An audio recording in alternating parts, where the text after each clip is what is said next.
Have you ever purchased art from a gallery or from a private artist? I haven't. Recently, I've been looking at some comments on a Facebook thread, in an artist's page, obviously, and people were complaining that they've never sold any artwork in their life. I have not either. And a lot of people have said, well, I give it away, I give it away, I give it away. So why do they feel they have to give it away for? And I'll tell you why.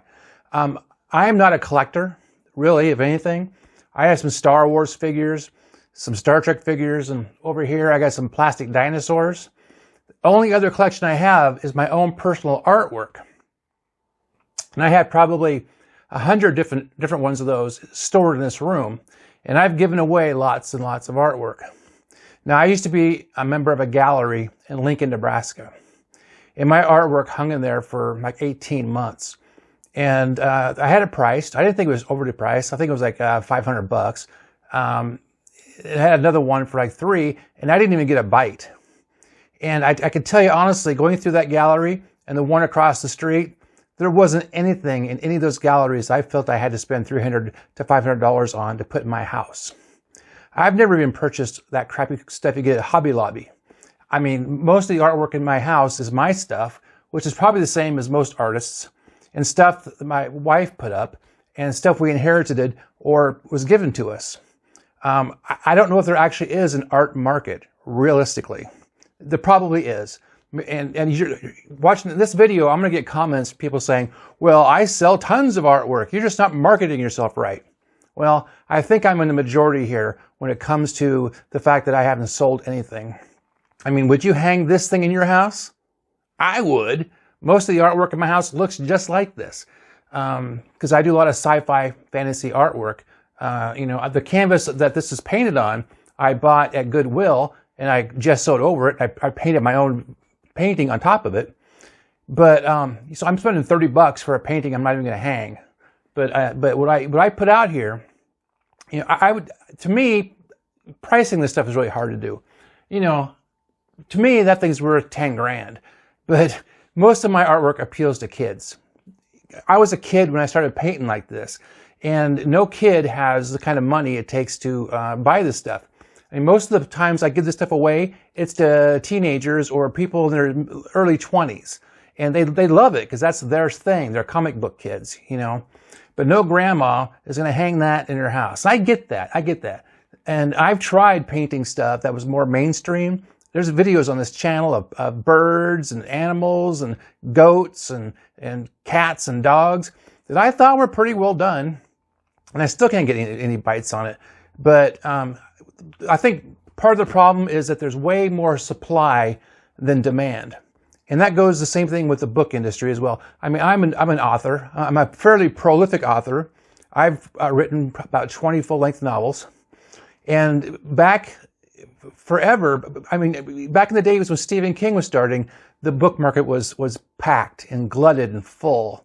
And there was no room for more. Think of all the books that get published every single month, that get put out in the marketplace. There's tons and tons and tons. There's just not enough market, not enough buyers for what's out there. I might sell a book a month, maybe. I think my stuff's pretty good, but you would think the internet would be better for marketing because it reaches so many people, but it's not. And here's my take on why not. It's because it's so overcrowded. And you go on these Facebook pages for marketing for books or for artwork, and it says, there's 100,000 people on this page. You post your work, and it gets like 5 likes on it. It's like, where are these 100,000 people even at? I don't get it. So it's almost like it's inaccurate, or they're not seeing your content. So marketing on the internet is not as easy as it seems. And you say, well, why don't you just make a website? Well, I don't think websites are the same nowadays as they used to be. I think Twitter is basically dead. Facebook's still going. I'm on Pinterest. I have this YouTube channel. And I'm trying to market myself, but I just don't understand why I can't reach out and grab those people. But I think part of the problem is the fact that most people just don't purchase. Even as artists, I don't think we purchase. Now I'll get a comment. Oh, I buy something all the time. Yeah, are you checking out $300 to $500 for a painting that you need to have in your living room, maybe you did. But I'll have to say honestly, most of the work I see in most galleries, I wouldn't hang in my bathroom. And I hate to say that, I'm just really picky about what I like. And, you know, I can go to Hobby Lobby and get pictures of flowers and fancy old cars and whatnot and pay a lot less money. I think most artists make money based on their name, who they are. And it's hard to get a reputation out there. It's very hard. I know, I've tried. So, if you think I'm wrong, you know, let me know in the comments here. But as artists, you know, maybe we should start getting our wallet out and start purchasing some things from other artists. But is that really going to fix the problem? Probably not. It'll put a dent in it. But we have to support each other. If not through purchasing, maybe other ways. You know, if you see something on a painting page on Facebook, you know, give it a like, write a comment. I'm trying to myself. I'm trying to get more involved, you know, and get my name out there and support other artists so they'll support me back. So, have you ever purchased artwork from a private gallery or from a private artist ever? Let me know.